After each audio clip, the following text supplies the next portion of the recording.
নমস্কাৰ প্ৰিয় দৰ্শকসকল, চাবলৈ আৰম্ভ কৰিছে আছাম লাইভ 7 আৰু ষ্টুডিঅ'ত মই বিকাশ।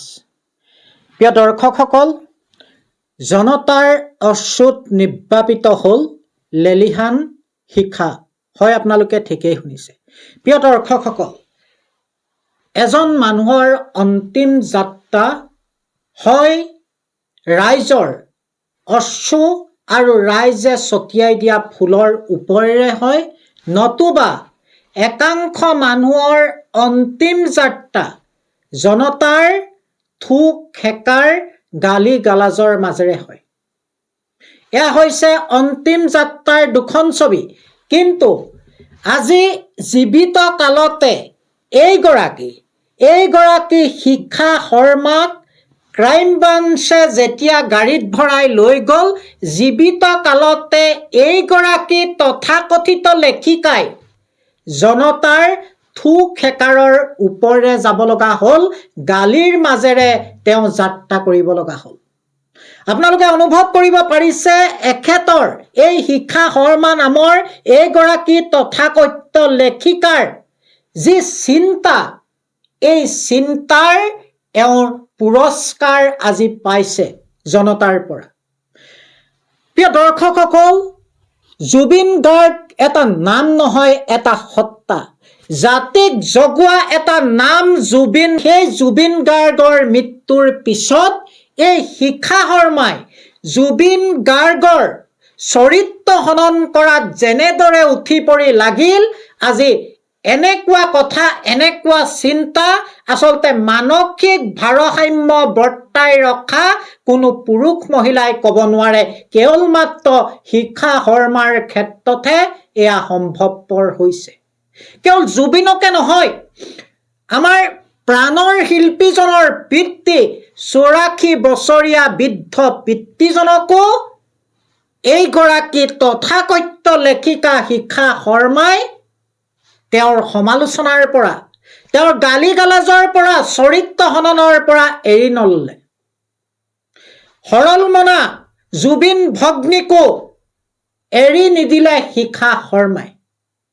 যিগৰাকী গৰিমা বৌয়ে জুবিন হেৰাই যোৱা দিনটোৰ পৰা কেৱল মাত্ৰ অশ্ৰু নিগৰাইছে, সেই গৰিমা গাৰ্গকো দিনৰ পিছত দিন, সপ্তাহৰ পিছত সপ্তাহ, পষেকৰ পিছত পষেক মানসিক অত্যাচাৰ চলাই গ'ল এইগৰাকী শিখা শৰ্মাই।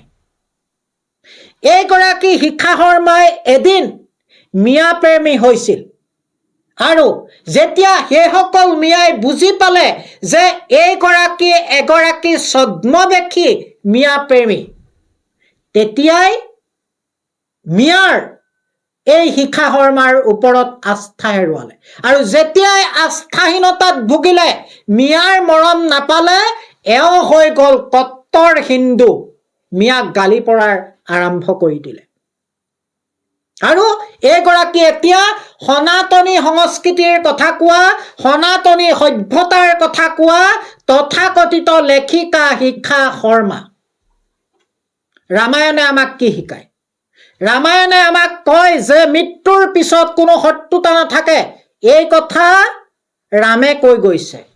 যদি আমি সনাতনী সংস্কৃতিৰ কথা কওঁ, সনাতনী সভ্যতাৰ কথা কওঁ, জুবিনৰ মৃত্যুৰ পিছত জুবিনৰ ওপৰত ইমান আক্ৰমণ কিয়?